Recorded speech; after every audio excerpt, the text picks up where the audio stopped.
Asa na yung iba? Please all rise for the invocation to be led by Councilor Tol Sarkal.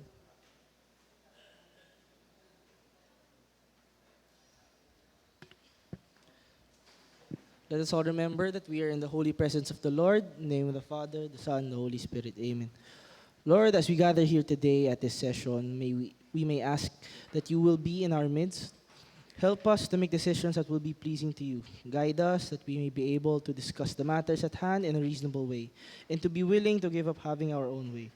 Lord God, grant us the serenity to accept the change I cannot change, courage to change the things I can, and wisdom to make a difference. Amen. In the name of the Father, the Son, and the Holy Spirit. Amen. The regular session of the 12 City Council is now called to order.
Pananumpa sa watawat ng Pilipinas.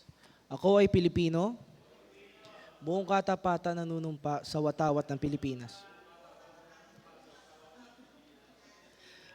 At sa bansang kanyang sinasagisag, na may dangal, katarungan at kalayaan, na pinakikilos ng sambayan ng makadiyos, makatao, makakalikasan, at makabansa.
Mr. Secretary, please call the roll.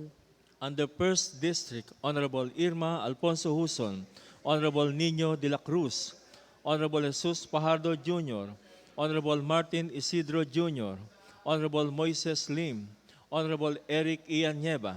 Under Second District, Honorable Ruben Benaventura, Honorable Rodolfo Laksamana, Honorable Macario Lacson, Honorable Numero Lim, Honorable Roma Paula Robles Dalus, Honorable Darwin Sia.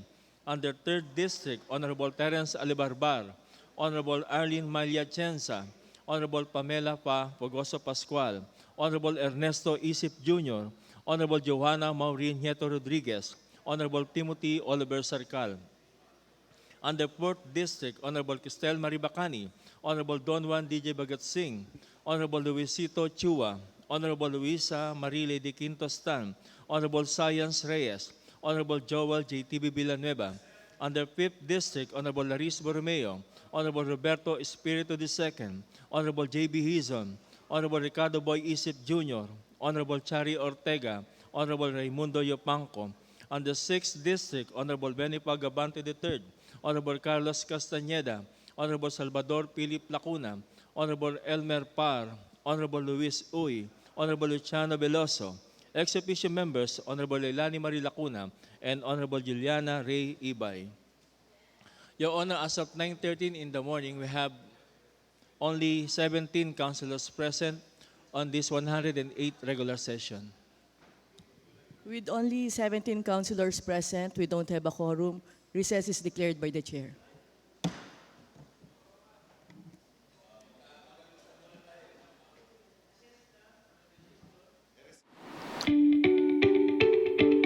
As National Museum of Fine Arts, National Museum of Anthropology, National Museum of Natural History. The Department of Tourism, Culture and Arts of Manila seeks to go beyond welcoming guests and maintaining artifacts, bringing the limited functions of the Manila Tourism and Cultural Bureau to an entirely different level. They have identified 8 areas in Manila that may boost engagement of a bigger volume of visitors to the city. Hub 1, Tondo. At present, this widely residential area attracts tourists with its shopping mecca, Divisoria and Tutuban, the KKK Monument, Plaza La Liga Filipina, Plaza Marga, Plaza Moriones, Santo Niño Church, Tutuban Center, and Vitas Skate Park, which mainly entices same-day visitors. The plan includes improvement of the following areas: Plaza La Candula redevelopment, Plaza La Liga Filipina enhancement,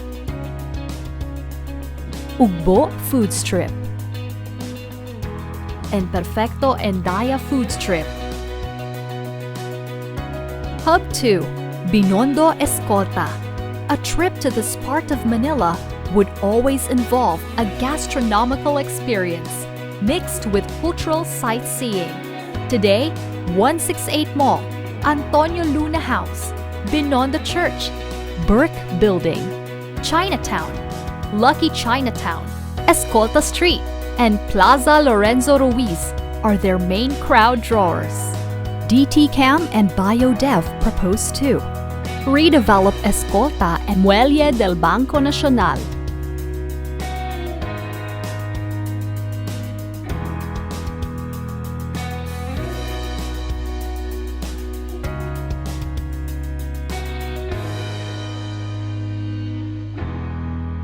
Hub 3, Santa Cruz, the only standalone hub among the 8. It is known as the flower capital of the metro for Dangwa, as well as the trade center for medical equipment. DT-CAM and BioDev's projects include redevelopment of the Dangwa Flower Market,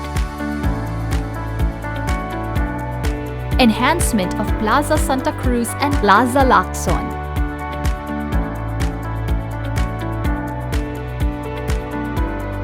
beautification of the LRT stations. Hub 4, Quiapo San Miguel Hub. While the Feast of the Black Nazarene always drives a trove of followers to the areas surrounding the Quiapo Church, there are other spots that may gain interest from tourists, such as the Basilica de San Sebastian, Carriedo Street, Casa Roses, Hospicio de San Jose, the Legarda Heritage Mansion, Malacañang Palace, Manila Golden Mosque and Cultural Center, Bautista Nakpil Heritage House, Plaza Miranda, Quinta Market, and San Miguel Church. The plan includes Plaza Miranda Redevelopment, Carriedo Redevelopment, Plaza del Carmen Redevelopment, Golden Mosque Area Redevelopment, Quiapo Ilalim Souvenir Shop Redevelopment, Hub 5, Sampaloc and Santa Mesa, hosts several colleges and universities, including the University of Santo Tomas, the Dambanang Apolinario Mabini, which is considered as a national shrine, is located in Santa Mesa in District 6. DT Cam and BioDev propose to include Mabini Bridge Enhancement, U-Belt Streetscape Enhancement, Plaza Bustillos Redevelopment,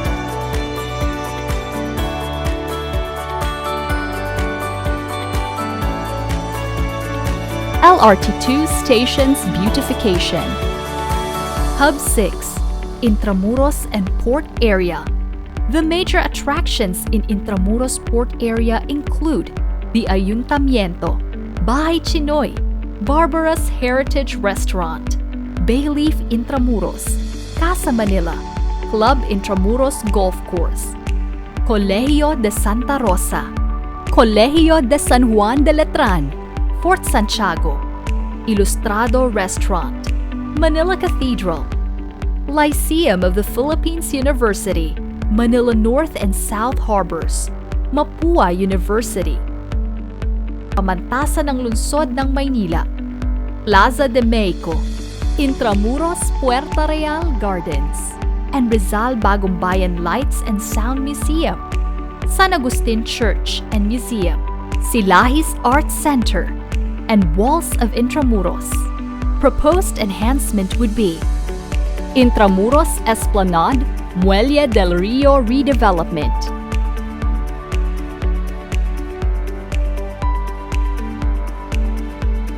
Hub 7, Ermita Paco Malate. The major attractions in Ermita Malate Paco Hub include various restaurants such as Aristocrat and Bistro Remedios, district landmarks such as Bonifacio Shrine, City Hall of Manila, Quirino Grandstand, Rizal Park, religious sites such as Calza Diwan Sikh Temple, Ermita Church and Malate Church, museums such as National Museum of Fine Arts, National Museum of Anthropology, National Museum of Natural History, Museo Pambata, Metropolitan Museum, among others. Proposed improvements are Arroceros Urban Forest Park Redevelopment,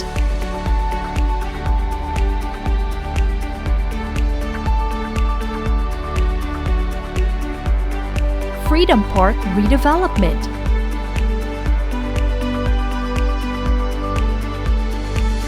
Raha Sulaiman Plaza Redevelopment,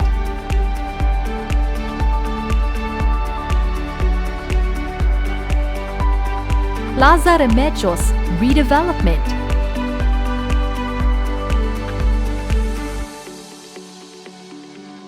City Hall Clock Tower Redevelopment,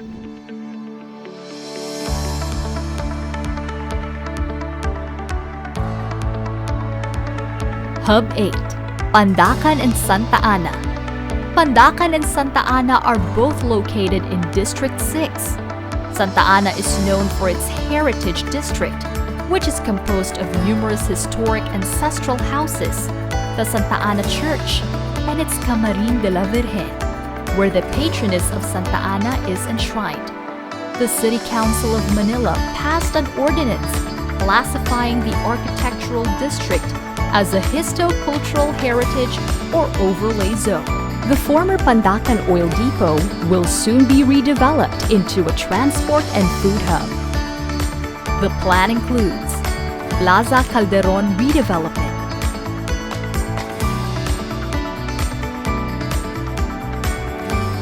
Santa Ana Key Redevelopment. Liwasang Balagtas Redevelopment.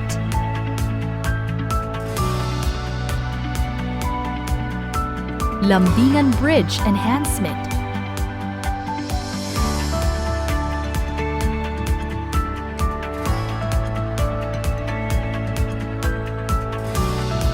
Manila aims to promote preservation of nature through its greening program, hoping to infuse air purification, widening of streetwalks, and ensuring safety everywhere are all major components of the said improvement plan. Moreover, the main thrust is to saturate visitors in the unique experience each carefully chosen hub offers, something that only a visit to Manila can bring. By putting this plan into effect, the city stands to boost its full potential to attract more visitors, which in turn would prove beneficial to its beloved residents today and for the generations to come. Let the rise of the city from the ashes of the pandemic be accompanied by projects that not only provide tangible effects, such as jobs, but with equally valuable intangibles such as hope, pride, and faith. Welcome po kayo sa Manila!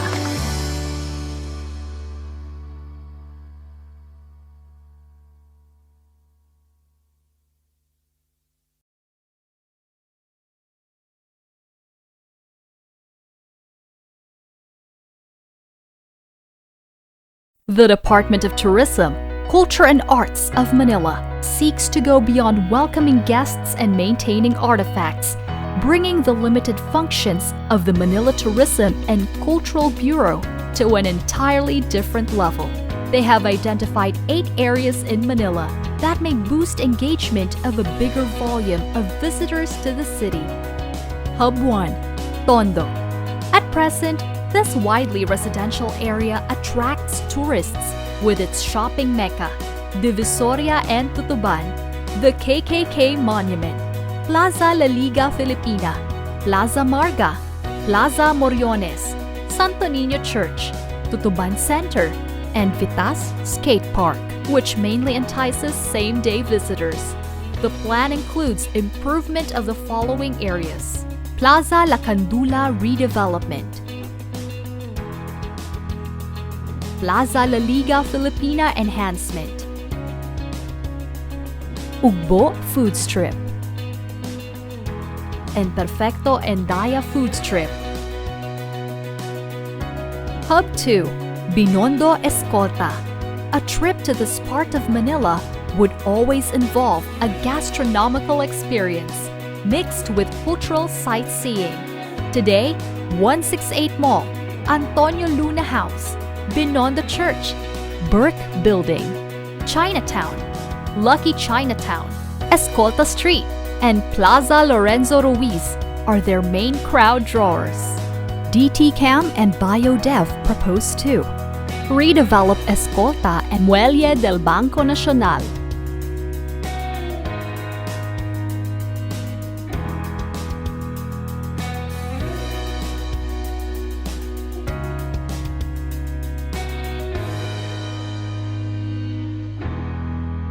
Hub 3, Santa Cruz, the only standalone hub among the 8. It is known as the flower capital of the metro for Dangwa, as well as the trade center for medical equipment.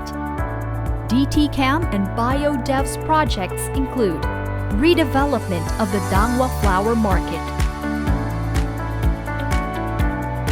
enhancement of Plaza Santa Cruz and Plaza Lacson,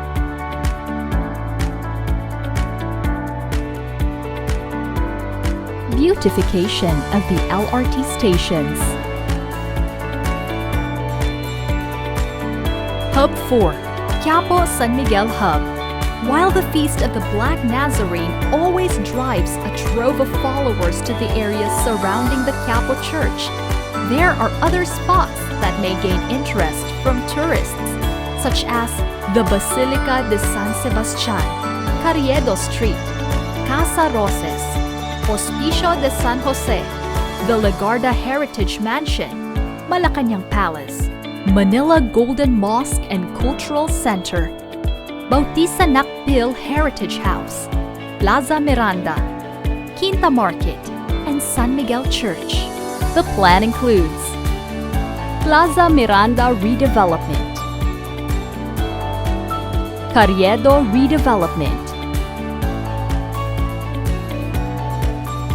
Plaza del Carmen redevelopment,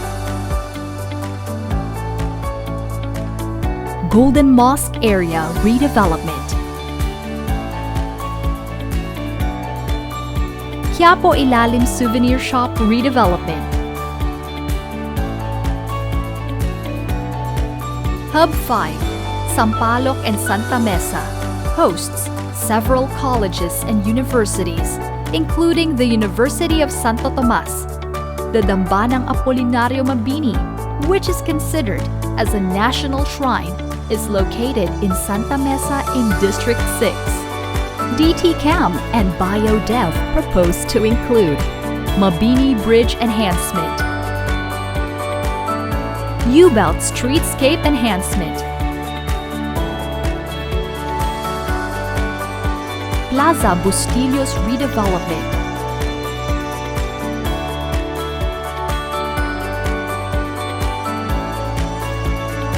LRT2 Stations Beautification, Hub 6, Intramuros and Port Area.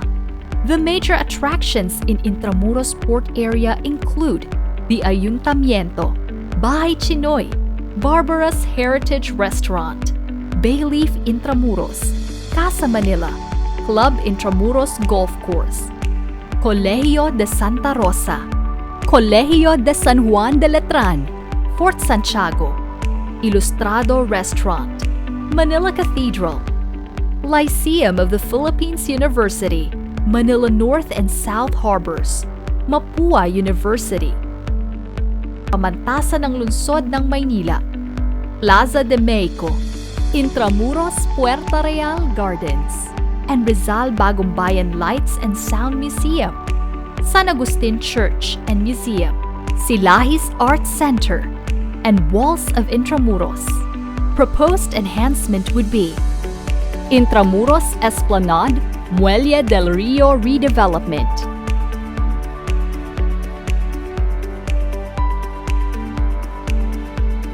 Hub 7, Ermita Paco Malate. The major attractions in Ermita Malate Paco Hub include various restaurants such as Aristocrat and Bistro Remedios, district landmarks such as Bonifacio Shrine, City Hall of Manila, Quirino Grandstand, Rizal Park, religious sites such as Calza Diwan Sikh Temple, Ermita Church and Malate Church, museums such as National Museum of Fine Arts, National Museum of Anthropology, National Museum of Natural History, Museo Pambata, Metropolitan Museum, among others. Proposed improvements are Arroceros Urban Forest Park redevelopment,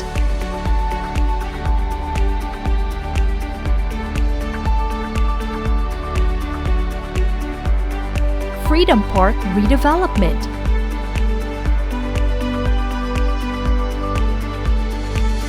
Raha Sulaiman Plaza redevelopment,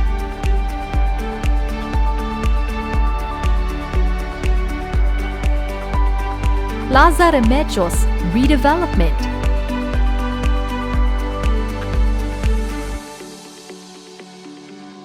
City Hall Clock Tower redevelopment,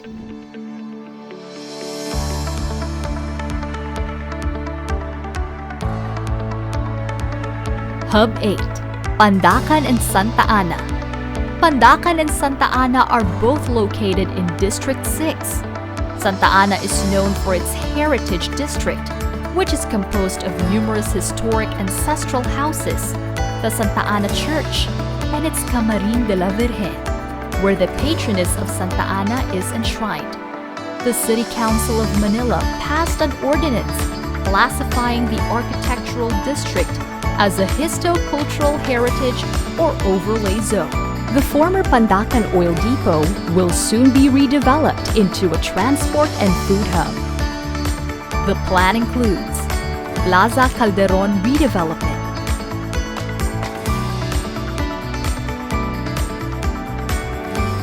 Santa Ana Key redevelopment, Liwasang Balagtas redevelopment,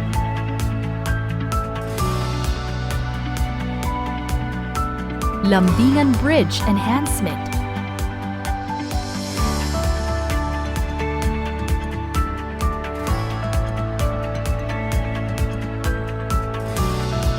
Manila aims to promote preservation of nature. Please call the roll. With the arrival of Honorable Ruben Benaventura, Honorable Numero Lim, Honorable J.B. Hizon, Honorable Ricardo Boy Isip Jr., we have now 22 councilors present on this 108 regular session as of 9:33 in the morning. With 22 councilors, we have a quorum. What is the pleasure of our Majority Floor Leader? Yes, good morning, Madam Presiding Officer. Good morning to our fellow councilors. We are now in item number 7, the business for today. For first reading, may I request the Secretariat to please read item number 1. Mr. Secretary. Item number 1, draft ordinance number 86480, an ordinance establishing loading and unloading areas, likewise a route measure capacity RMC of City Ordinance number 7755, amending Section 2A, tricycle terminals, and Section 2 of Ordinance number 7871, as amended by including therein One Luna, Chesa, Rawis, Tricycle Operators, and Drivers Association, Incorporated, Julu Chera Toda, as per basic papers, authored by Honorable Eric Ian Nieva. Your Honor, I move to refer item number 1, draft ordinance number 8640, to the Committee on Transportation. There's a motion to refer draft ordinance number 8640 to the Committee on Transportation. Is there any objection? Hearing none, the motion is carried. Item number 2, draft resolution number 7931, a resolution authorizing the Honorable City Mayor Maria Sheila Hani Lacunampangan, MD, FPDS, representing the City Government of Manila, to enter into a contract of affiliation with Universidad de Manila, UDM, for the training of its students in the field of nursing at the Manila Health Department, as per basic papers, authored by Honorable Ernesto Isip Jr.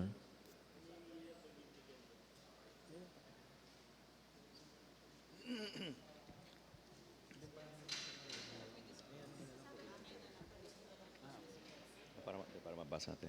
Yes, Your Honor, we are in item number 2, draft resolution number 7931. This is scheduled to be discussed on the floor. May I move to tackle on the floor the said draft resolution?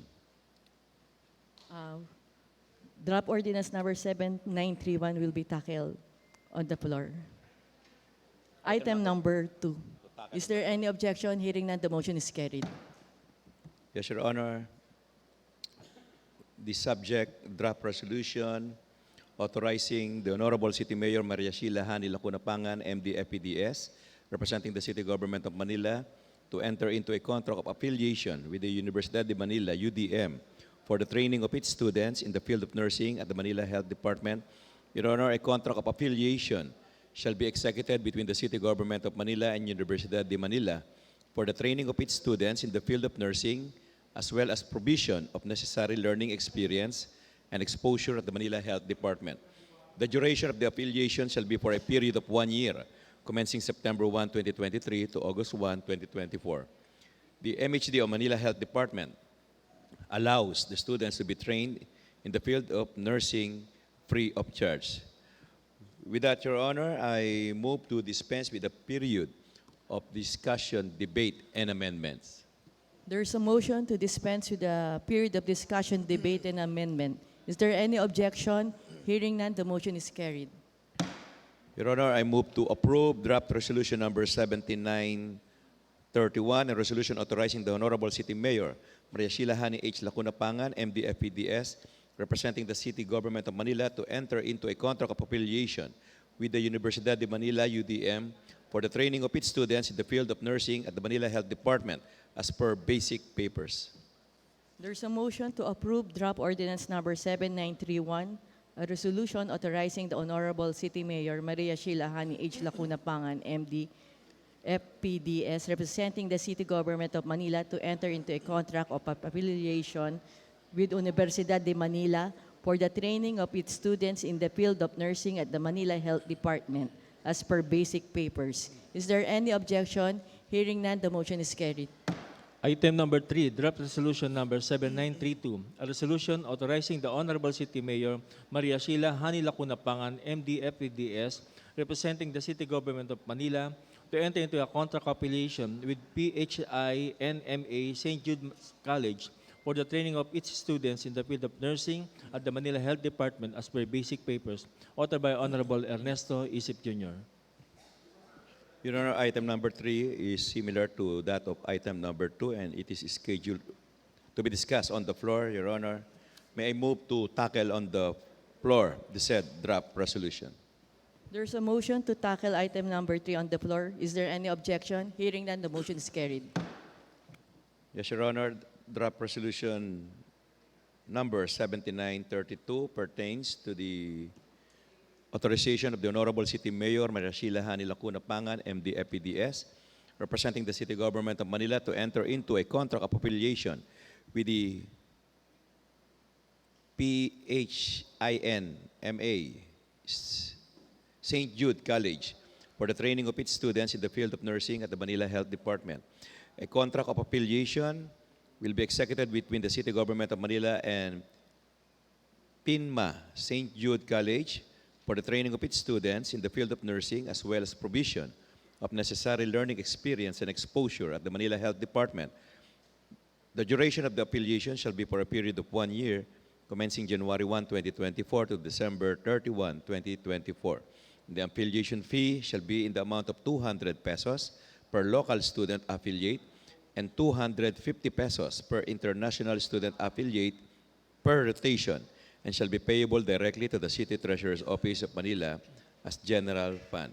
With that, Your Honor, I move to dispense with the period of discussion, debate, and amendment.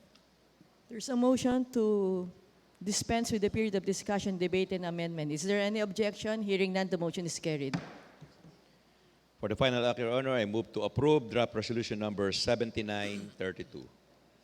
There's a motion to approve draft ordinance number 7932, a resolution authorizing the Honorable City Mayor Maria Sheila Hani H. Lacuna Pangan, MD, FPDS, representing the City Government of Manila, to enter into a contract of affiliation with PINMA St. Jude College for the training of its students in the field of nursing in the Manila Health Department as per basic papers. Is there any objection? Hearing none, the motion is carried. Item number 4, a letter from Police Captain Maribel F. Casayuran, Chief Manila Police District, District Investigation and Detective Management Division, Women and Children Concern Section, addressed to the Office of the City Prosecutor of Manila, referring to the complaint of one Miss Mary Grace Resultay against Barangay Chairman Realino Padre Peralta of Barangay 328, Zone 33, District 3, Manila, for appropriate action as per basic papers. Your Honor, I move to refer the said subject letter to the Committee on Barangay Affairs. There's a motion to refer item number 4 to the Committee on Barangay Affairs. Is there any objection? Hearing none, the motion is carried. Your Honor, we proceed now to the next item, item number 5, for third reading. This is draft ordinance number 8561, an ordinance furthermore amending section 2A of ordinance number 7755 under tricycle terminals as amended by including therein the loading and unloading areas of Rodriguez Hidalgo, Arlegui Bautista, Tricycle Operators and Drivers Associations, Hub Toda Incorporated, and section 2 of ordinance number 7871 as amended by including therein its route measure capacity. Authored by Honorable Ricardo Boy Isip Jr., Honorable Joanna Marin Nieto Rodriguez, Honorable Pamela Papugoso Pascual, Honorable Teres F. Alibarbar, Honorable Arlene Maile Atienza, Honorable Ernesto Isip Jr., the Majority Floor Leader, and Honorable Timothy Oliver Sarcal. Your Honor, I move to approve for third and final reading the said draft ordinance. There's a motion to approve for third and final reading. There's a motion to approve for third and final reading draft ordinance 8561, an ordinance furthermore amending section 2.8A of ordinance number 7755 under tricycle terminals as amended by including therein the loading and unloading areas of Rodriguez Hidalgo Arlegui Bautista Tricycle Operators and Drivers Association, Habtoda, Inc., and Section 2 of Ordinance Number 7871 as amended by including therein in routes measure capacity. Is there any objection? Hearing none, the motion is carried. Your Honor, the said motion includes its publication, Your Honor, and for its publication. And for publication. May I request the recognition of one of its principal authors, Your Honor, Honorable Terence Alibarbar. Councilor Terence Alibarbar is recognized by the Chair. Nais ko lamang pong batiin at i-congratulate po ating pong mga kapitbahay sa Quiapo. Mainly ito pong grupo ng Habtoda. Siyempre, papasalamat din po kami kay Konsehal Boy Isip sa pag-formulate po nito at sa lahat po ng mga kasamahan kong principal authors at sa lahat po ng miyembro po ng 12 City Council. Maraming salamat po sa inyo. Councilor Tol Sarcal. Thank you po. Nais ko lang pong magpasalamat din po sa Manila City Council sa pag-approve po natin sa ating mga kapitbahay mula sa Hidalgo, Arlegui, mga ating mga kapwa na taga Quiapo, and siyempre po sa committee po ni Konsehal Ricardo Ricky Boy Isip po na nakapag ayos and organize po nito para po sa kanila. Malaking tulong po ito para sa ating mga kapitbahay and sa aming mga kasama po sa 3rd District. Kaya maraming salamat po. Councilor Boy Isip is recognized. Magandang umaga po, ginang tagapangulo. Ang inyo pong lingkod ay nagpapasalamat din sa buong pamunuan ng konseho ng 3 distrito na siya pong tumindig at dumipensa rin po para maaprobahan po itong ordinansang ito na pinamumunuan po ng ating Konsehal Apol Nieto, Konsehal Papo Goso, Konsehal Terence Alibarbar, Konsehal Mayle Atienza, Konsehal Majority Floor Leader Jong Isip,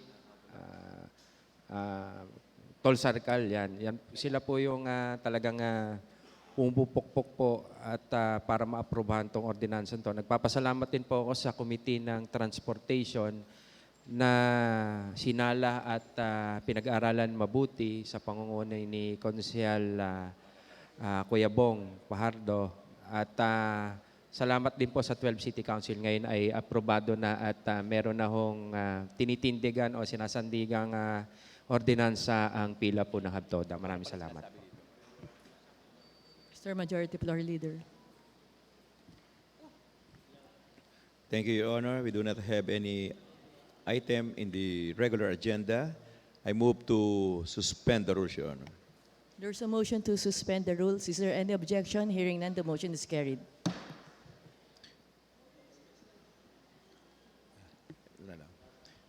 Next, Your Honor, is a resolution directing the appropriate committee to conduct an inquiry in aid of legislation regarding the misuse of emojis in online child predation, authored by Honorable Numero G. Lim. Your Honor, I move to tackle on the floor the said draft resolution.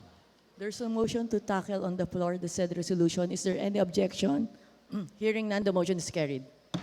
May I request the recognition of its principal author, Honorable Numero G. Lim. Honorable Uno Lim is recognized. Your Honor, this resolution is directing probably the appropriate committee to conduct an inquiry in aid of legislation regarding the misuse of emojis in online child predation Mostly, Your Honor, this is very alarming, especially in our city. Your Honors, we believe and we recognize the importance of safeguarding the welfare of our children against emerging digital threats, including the misuse of emojis by online predators. Your Honor, a group from Bahay Tuluyan, a reputable children's rights organization, has brought to light the concerning trend of online predators exploiting emojis to lure and exploit children. So with an estimated of 500,000 predators attempting to connect with children daily through various online platforms. Your Honor, there is a pressing need to understand the depth and implication of this issue, including the evolving language and symbols used in online communication that may pose risk to our children in the city of Manila. Your Honor, our city acknowledges the disturbing data indicating a high incidence of child trafficking for sexual exploitation, child abuse, rape, and acts of lasciviousness, so necessitating the immediate and effective legislative action. Your Honor, this resolution aims, if we can conduct an inquiry in aid of legislation, to investigate the misuse of emojis in online child predation, and also if we can invite experts from various fields, and if we can review and assess existing laws and policies related to online safety, and if we can explore and recommend legislative measures in our city that would enhance the monitoring and regulation of online platforms, and if we can also consider the development of educational programs in our schools and campaigns aimed at raising awareness among parents, guardians, children, and education about online safety, and also if we can also collaborate with national agencies including the Philippine National Police, Women and Children's Protection Center, and this resolution, if we can also allocate necessary resources for the inquiry,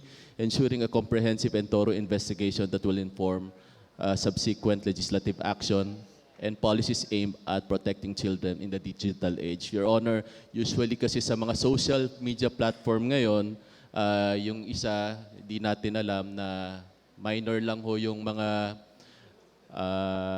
account ng mga bata, nag-engage ho sila sa Facebook, sa Instagram, TikTok. Usually ang mga emojis so na ginagamit nila yung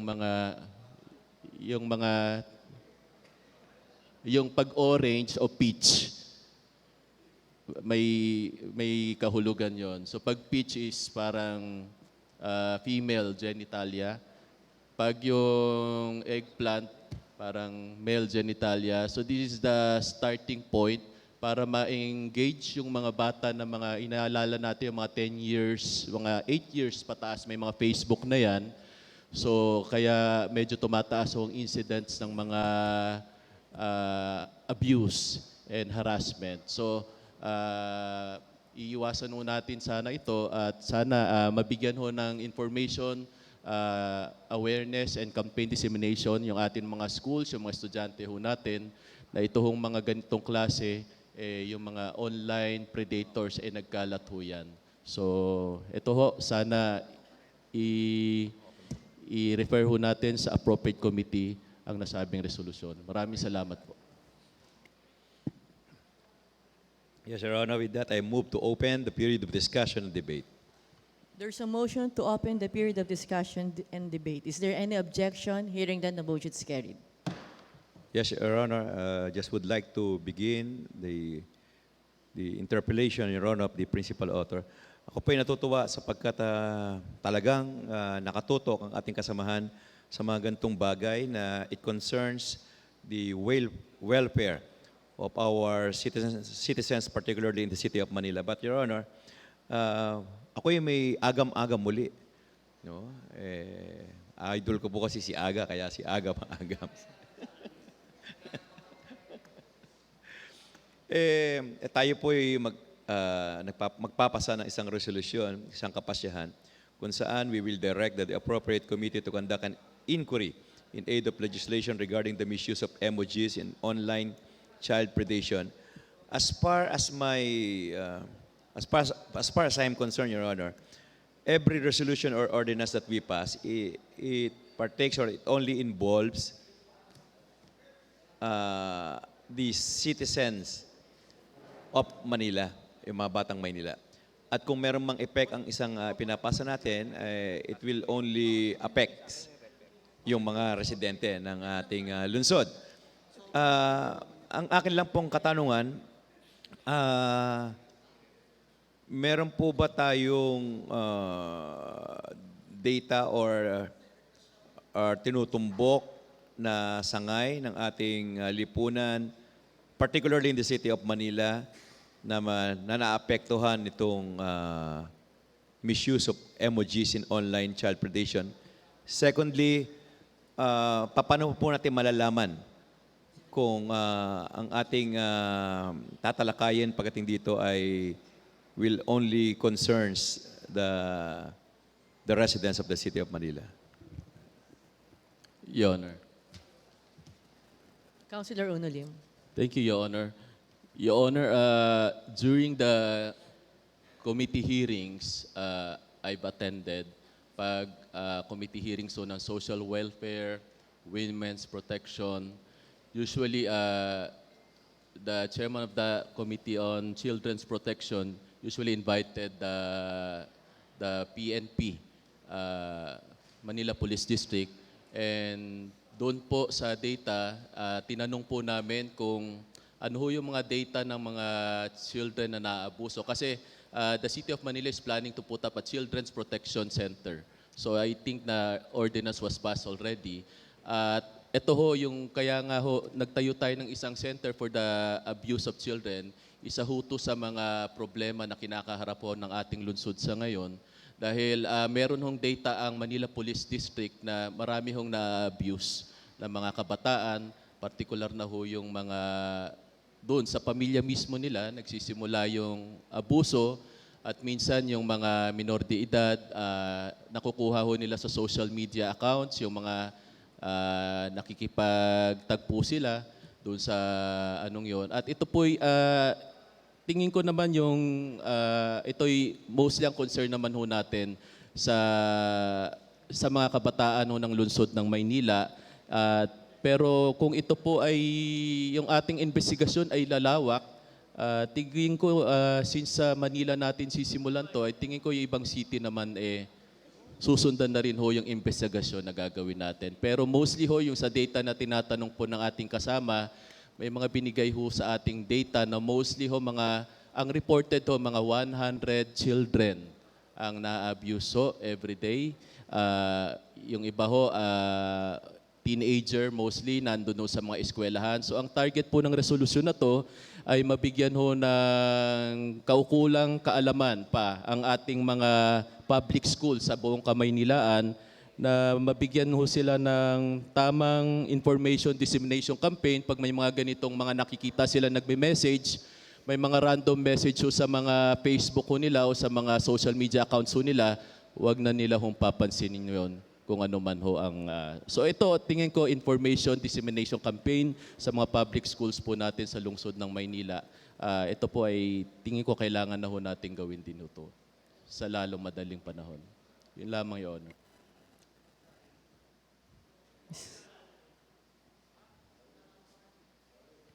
Your Honor.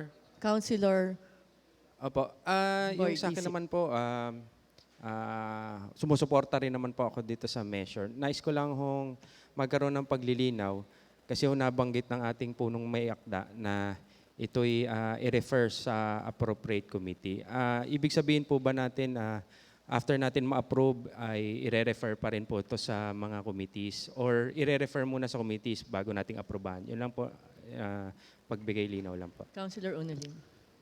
Your Honor, tingin ko kailangan i-refer na lang ho ito sa committee para doon ho mas malawak ho yung talakayan at yung mga agencies ho na nangangalaga ho, mga national agencies, Children Protection Center, mapatawag ho natin doon sa pagdinig ho sa committee at mas maliwanagan ho kung paano ho natin, baka kung kailangan ho ng additional na batas, tayo ho ay ma-enlighten kung sakasakali.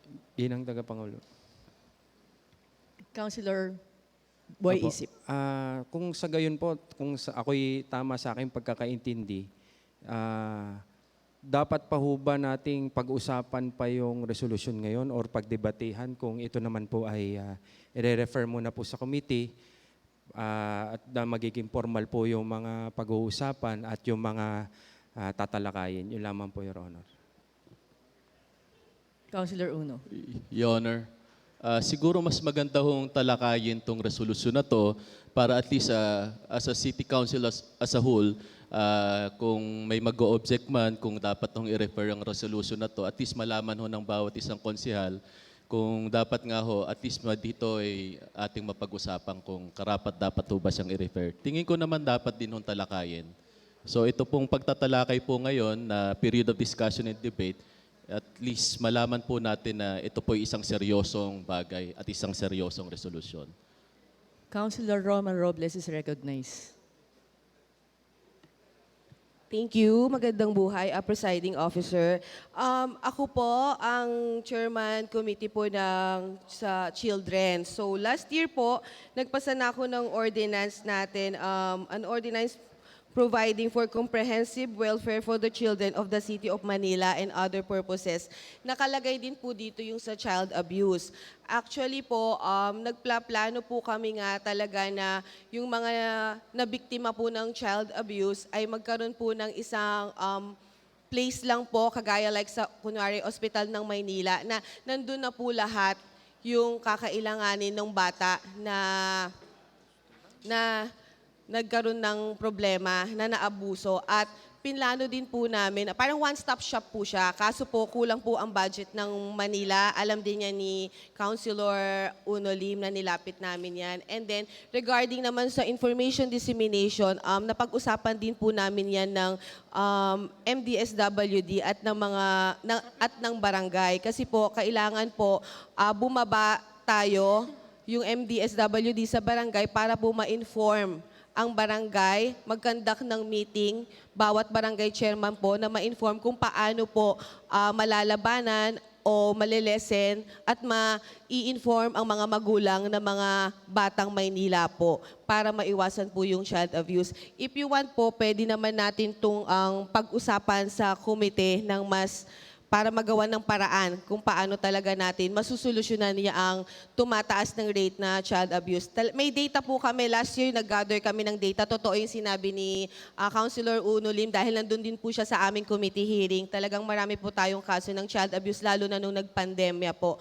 So ayan po, binrot up niya muli. So kailangan po siguro mag-conduct kami sa aking committee ng hearing kung paano masusolusyonan yung problema po niya na lalong tumataas ang child abuse rate po para maprotektahan po ang bawat batang Maynila po. Your Maraming salamat. Councilor Uno. Your Honor, sinusugundahan ko po yung sinabi ho ng chairman ng Children's Protection and Welfare Committee. Dahil nga ho nung mga committee hearings po ng Children's Protection, nakita ho namin na tumataas ho ang datos sa mga child abuse, exploitation, sa reported lamang ho to sa lungsod ng Maynila. Pero doon ho kasi sa ordinansang yon, wala hong nabanggit kung paano ho nangyayari yung pang-aabuso. Pero ito ho ay kasi lumalala hong tema dahil nga ho lahat ng mga kabataan ngayon ay nasa social media na, Your Honors. Hindi na lang ho simpleng sa bahay ho, pang-aabuso ng mga magulang. Nakukuha ho nila yung mga acts of lasciviousness, pag may mga hindi silang kilala. At syempre, 24 hours, hindi naman ho sila mababantayan ng mga magulang nila kung ano yung ginagawa ho nila.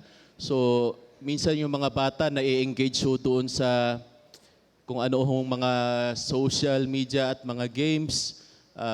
Ito ho yung mga isa ho sa iniiwasan ho natin. Kaya siguro kailangan ho nating magkaroon ho ng konting investigasyon at maliwanagan ho lahat, especially ho yung mga public schools po natin sa buong Kamaynilaan para isama rin ho to sa kanilang mga, yung at least babala sa mga estudyante ho sa ating lungsod ng Maynila. Councilor JB Hison is recognized. Maraming salamat po. Siguro po yung sa akin po, no, kasi Based po kanina dun sa privilege speech po, tsaka dun sa nabasa ko po kanina sa ordinansa, parang nagkakaroon po kasi ng confusion. Because initially po, it appears that the goal here is to regulate una yung mga emojis that are being used in messages because it's being used by sexual predators po to disguise their actions or to disguise their means po. Pero pagka po ganun ang atake natin sa ating eventual na ordinance na magiging resulta po nitong investigation, we're going to be enacting an ordinance of prior restraint which is not allowed under the Constitution because we cannot restrain free speech prior to it being said. So, siguro po mas maganda po no ang gawin po nating atake para po kasi po naiintindihan ko po ang concern ng ating magiting na Konsehal Uno Lim, which is to protect our youth pagdating po sa mga sexual predators who are adapting their means of predation by using yung current na pop culture po pagdating sa pag-attract po ng youth. So siguro po mas magandang gawin po nating atake kung tatanggapin po ng ating Konsehal Uno Lim is for us to eventually come up with a resolution which would modernize or which would help our law enforcement or our teachers adapt to the current methods being used by sexual predators po to attract children. Kasi po tama nga po, nakakabahala po yung mga sexual predators natin. Pagka po makipag-usap sa mga bata, hindi nyo mahahalata because kung yung mga ginagamit-gamit nga nila ng mga emojis, which is correct, akala nyo bata ang kausap nyo. Pero kung ang eventual natin magiging ordinance ay ang pagre-regulate ng paggamit ng specific set of emojis o kaya specific set of words, parang mahirap po i-regulate yun. I believe po ang maganda pong gawin nating atake po rito. Eventually po, after ng investigation, is for us to have an ordinance which would help our law enforcement and our education institutions to monitor the chat traffic o kaya whatever internet traffic po ng ating mga estudyante pag sila'y nasa eskwelahan. O kaya po to have a better information dissemination campaign na mag-a-update po sa karunungan po ng ating mga law enforcement agencies. Kasi po mas up-to-date ang ating mga kriminal kaysa sa ating mga law enforcement agencies pagdating po sa mga development po sa internet. Yun lang po. Maraming salamat. Your Honor. Councilor Uno Lim. Your Honor, naintindihan ko po ang manifestation na made by our colleague from the 5th District of Manila. But ang akin lamang po ay, alam ko po na napakahirap pong i-regulate nito. Pero ang akin lamang ho, at least maging aware ho yung ating mga public institution na ito po ay simulan nilang paalalahanan yung mga estudyante ho natin sa lungsod ng Maynila. At kaya nga ho rito, isinite ko po na pinapasa ko ho to a resolution, at least lahat ho ng mga agencies, PNP, mga expert, mga principals po natin sa lahat ng school, mag-review and assess dito ho sa mga binanggit ko ho. 7 ho to na akin nire-request na to conduct an inquiry, to invite expert, to review and assess existing laws, to explore and recommend legislative measures, or to consider the development of educational programs, to collaborate with different agencies, and to allocate necessary resources if necessary. So ito po kung sa committee mapag-usapan, at least doon lang mga grupo na involved, at least kahit man ho ito po hindi maisabatas o hindi, alam ko mahirap po i-regulate, pero at least sila ho ay mabigyan na at mapalalahanan na, at least ang mga principal ho sa bawat eskwelahan ay magawin ng hong hakban. At siyempre ho yung mga barangay chairman po natin, mapaalalahanan din ho yung kagawad ho natin na humahawak ho ng committee ng children and education. Ito po sila ay ma-inform na may ganito pong pangyayari ngayon sa kasalukuyan sa social media. Maraming salamat po. Mr. Majority Floor Leader.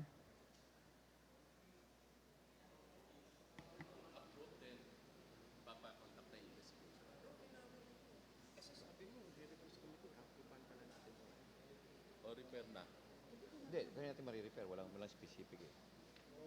1 minute. Children's protection. Yeah. 1 minute recess, Your Honor. 1 minute recess declared by the Chair. Magandang araw mga Manileño. Nalalapit na ang buwan ng Pebrero kung saan ipagdiriwang ang araw ng mga puso. Sa buwan ng Pebrero rin natapat ang aking kaarawan. Kaya naman, taon-taon ay nagsasagawa tayo ng mga proyekto para sa ating mga minamahal na mga Manileño.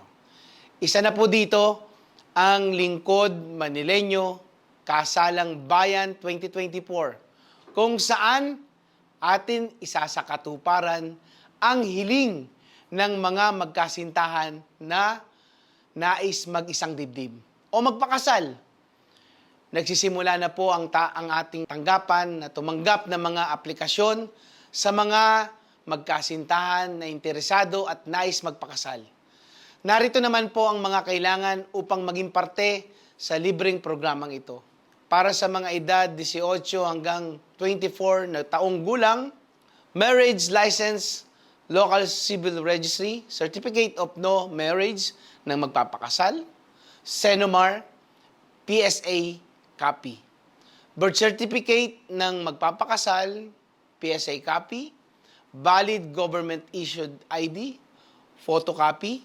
Para sa mga edad 25 pataas na taong gulang naman, Certificate of No Marriage ng magpapakasal, Senomar, PSA copy, birth certificate ng magpapakasal, PSA copy, valid government issued ID, photocopy. Ang lahat ng benepisyaryo ng programang ito ay magkakaroon ng libreng prenuptial photo at video shoot. Paalala na hanggang ika-2 ng Pebrero 2024, araw ng Biyernes lamang ang deadline ng pasahan ng aplikasyon. Ipaalam kung kayo ay isang guro o kaya isang balo, widow. Sa mga interesado at nais magtanong, maaari lamang pong makipag-ugnayan sa ating tanggapan sa 1721 Kirikada Street, corner Sulu Street, Santa Cruz, Manila. At hanapin si Miss Cristina Chu sa susunod na linggo. Magkakaroon tayo ng mga registration booth sa iba't ibang mga barangay mula District 1 hanggang District 6. Abangan sa ating Facebook page ang announcement kung saan at kailan ito gaganapin. Kaya naman, inaanyayahan ko po ang lahat ng mga gustong magpakasal na mag-register at makiisa sa programang ito. Hangad ko po na masaksihan ang isa sa pinaka-importanting kabanata ng inyong buhay. Magkita-kita po tayo. Maraming salamat po.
I move to close the period of discussion and debate. There's a motion to close the period of discussion and debate. Is there any objection? Hearing none, the motion is carried. Your Honor, I move to dispense with the period of amendments. There's a motion to dispense with the period of amendment. Is there any objection? Hearing none, the motion is carried. For the final act, Your Honor, I move to approve a resolution directing the appropriate committee to conduct an inquiry in aid of legislation regarding the misuse of emojis in online child predation. There's a motion to approve a resolution directing the appropriate committee to conduct an inquiry in aid of legislation regarding the misuse of emojis in online child predation. Is there any objection? Hearing none, the motion is carried. Your Your Honor, just like to Councilor Unolim. Thank you, Your Honor. Your Honor, just like to manifest and thank all my colleagues from the 12 City Council for supporting this measure. And if I can also manifest that this copy of resolution be forwarded to the Committee on Children's Affairs. So the committee can do a further investigation regarding this proposed measure. Thank you, Your Honor. Mr. Secretary, please take note of the manifestation of Councilor Unolim. Mr. Majority Floor Leader. Yes, Your Honor. Next is the approval of the annual budget of Barangay 267, Zone 24, District 2, Manila. Your Honor, in the amount of 4,347,373 and 5 cents. Your Honor, I move to tackle on the floor the said annual budget. There's a motion to tackle on the floor the said budget. Is there any objection? Hearing none, the motion is carried. Your Honor, according to the our fellow councilor, Your Honor, he already talked to the city budget officer, Your Honor, Attorney Grace Chua, and the Attorney Grace Chua interposed no objection regarding the approval of the said budget, Your Honor. With that, I move to dispense with the period of discussion, debate, and amendments. There's a motion to dispense with the period of discussion, debate, and amendments. Is there any objection? Hearing none, the motion is carried. Your Honor, I move to approve the annual budget of Barangay 267, Zone 24, District 2, Manila, in the amount of 4,347,373 and 5 cents.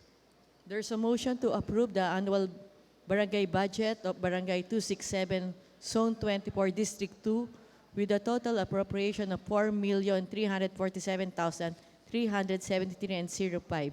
Is there any objection? Hearing none, the motion is carried. Next, Your Honor, is a resolution celebrating the designation of Quiapo Church as a national shrine and promoting enhanced spiritual commitment among devotees, principally authored by Honorable Numero G. Lim. Your Honor, I move to request the recognition of its principal author, Honorable Numero G. Lim. Councilor Unolim is recognized. Thank you, Your Honor. Your Honor, this is just a simple resolution celebrating, of course, the designation of our Quiapo Church as a national shrine and, of course, promoting enhanced spiritual commitment among devotees. Your Honor, the Catholic Bishops' Conference of the Philippines, during its 126th Plenary Assembly in Aklan in July of the preceding year, acknowledged the Church significant religious, cultural, and historical impact by deciding to elevate the Quiapo Church from Archdiocesan Shrine to a national shrine effective January 29, 2024. So, Your Honors, this elevation not only recognizes the Quiapo Church's long-standing role as a bastion of faith, but also serve as a beacon, inspiring an intensified devotion and commitment among the faithful, both locally and globally. Your Honors, the elevation of Quiapo Church to a national shrine is hereby recognized and celebrated,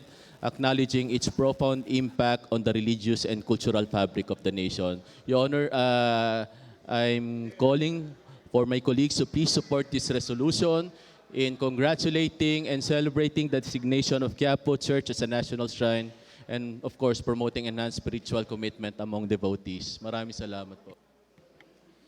With that, Mr. Your Majority Honor, Floor Leader. the principal author clearly explained it all. Your Honor, I move to dispense with the period of discussion, debate, and amendments. There's a motion to dispense with the period of discussion, debate, and amendment. Is there any objection? Hearing none, the motion is carried. Your Honor, I move to approve a resolution celebrating the designation of Quiapo Church as a national shrine and promoting enhanced spiritual commitment among devotees. There's a motion to approve a resolution celebrating the designation of Quiapo Church as a national shrine and promoting enhanced spiritual commitment among devotees. Is there any objection? Hearing none, the motion is carried. Your Honor.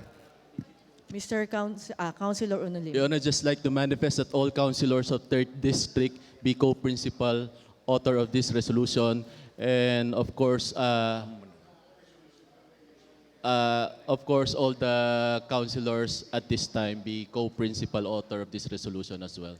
Mr. including Sec- our regular presiding officer, Vice Mayor Yul Cerbonieto, and also if we can also furnish a copy of the parish priest of Quiapo Church. Mr. Secretary, please take note of the manifestation of Councilor Unolim. Mr. Your Honor, Majority last Leader. resolution, Your Honor. A resolution directing the appropriate committee. Meron ba ba? Sino? Meron ba ba? A resolution supporting the Philippine government's initiative to exempt 21 essential medicines from VAT, recognizing its impact on enhancing healthcare affordability and accessibility, principally authored by Honorable Numero G. Lim. Your Honor, may I request the recognition of its principal author, Honorable Numero G. Lim. Councilor Unolim is recognized.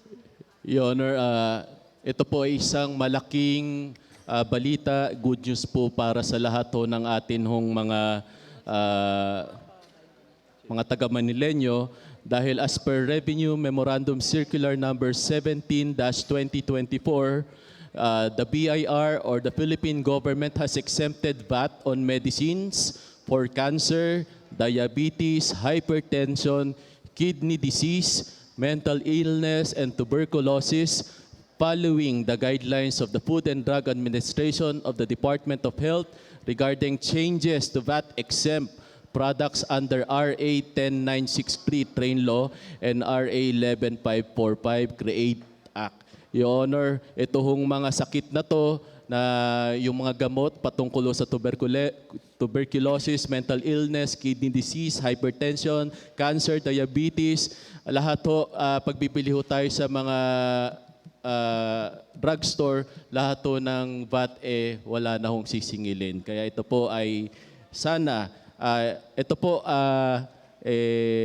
nakakatuwa hong balita at of course as a City Council of Manila, we hereby endorses the Philippine government's decision to remove VAT from 21 essential medicines, acknowledging the significant positive impact of this exemption on the affordability and accessibility of healthcare.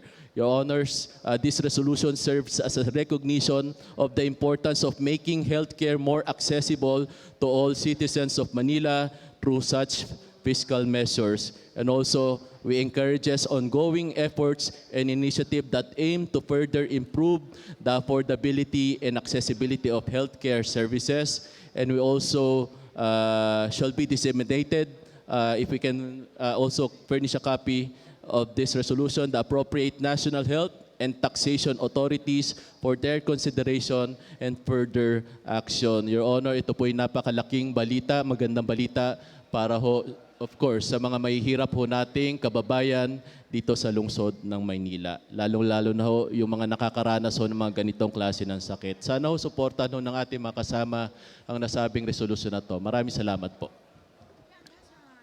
Yes, Your Honor, since it is just a simple resolution of support to the Philippine government's initiative to exempt 21 essential medicines, Your Honor, from VAT, may I move to dispense with the period of discussion, debate, and amendments. There's a motion to dispense with the period of discussion, debate, and amendment. Is there any objection?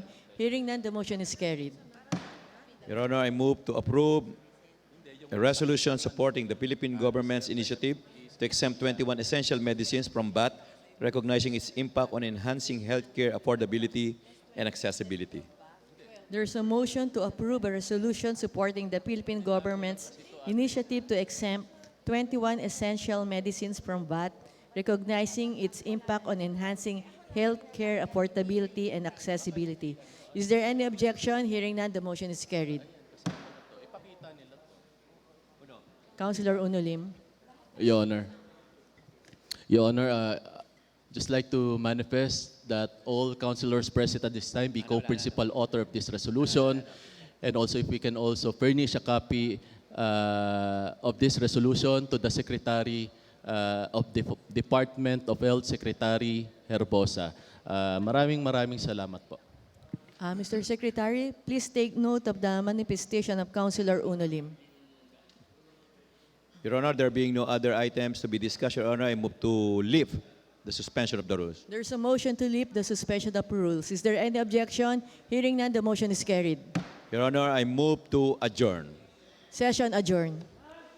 Mga kasama, picture taking lang daw po si Chairman at ang TODA na naaproba natin.